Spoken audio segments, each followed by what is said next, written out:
Let's move on now and talk about how one might plan for their possible incapacity. Well, sadly, most people take the first approach, which is the non-plan plan. They simply don't do anything. They don't have any documents or any plan in place in the event they become incapacitated. And what happens if you don't have any plan is really if you lose capacity, the only avenue that somebody has is to go to court and get what's called a guardianship established over you. So they've got to go to the court. They've got to ask the judge or petition the court rather and saying, hey, mom became incapacitated, and the judge will then appoint what they refer to as a disability panel to actually go interview mom and report back to the court as far as whether or not they believe that mom has lost capacity. And ultimately, the judge makes that determination and decision. And if the court actually does decide that that they no longer have the capacity to take care of themselves or their finances, the court will kind of officially declare them incapacitated and will appoint somebody to then manage their financial affairs and make their decisions for them. That's oftentimes a very lengthy, drawn-out, expensive process. And if you've done some planning, you can kind of avoid that altogether. So let's look at some of the ways that we can avoid having to do a guardianship. And one way, and probably the most common way that people use, is through power of attorneys. And what a power of attorney is doing is it is actually you're signing a document now or before you become incapacitated.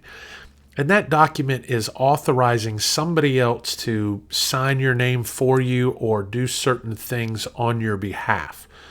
So what it's doing is it's kind of creating two legal yous, if you will. So there's still you, of course, that's out there, and you can still sign your name and go to the bank and sign deeds and so forth and so on.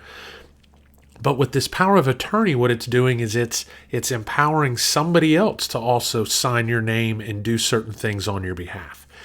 And in Florida, we're not allowed to make it so that that person does not have power at the time that you sign it. So we used to have these things that we called a springing power of attorney that says that you can sign it now, but it only becomes effective if your doctor says that you're incapacitated or some future event. Florida did away with that some time back, and now the moment you sign it, essentially that power of attorney agent has all of the powers that you've given them in that document. You can still, from a healthcare standpoint, in the kind of the healthcare power of attorney, we call that the designation of healthcare surrogate.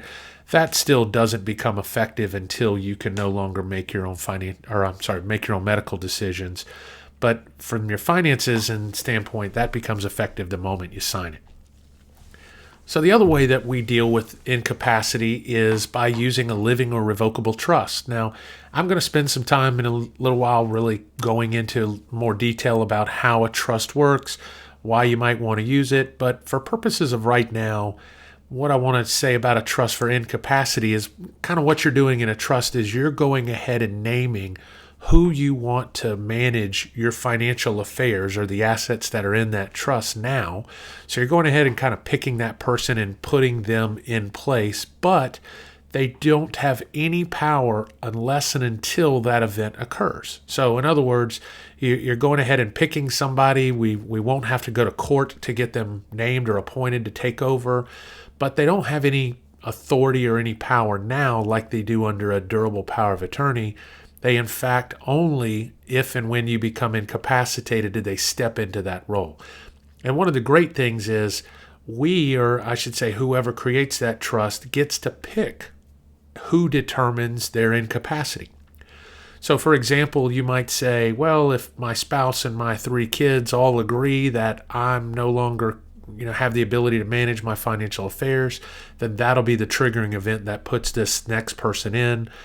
You might also just say if 2 doctors sign off saying that they, in their medical opinion, believe that I'm no longer able to manage my financial affairs, that will put them in. So there's different ways that you can go about doing it, but it's very flexible and you can allow it to be personal and pick the people not only to be in charge, but also pick the people that decide when that person becomes in charge. So it's a very good tool to use for both incapacity, and you're also going to see it's a great tool for dealing with the death planning portion as well.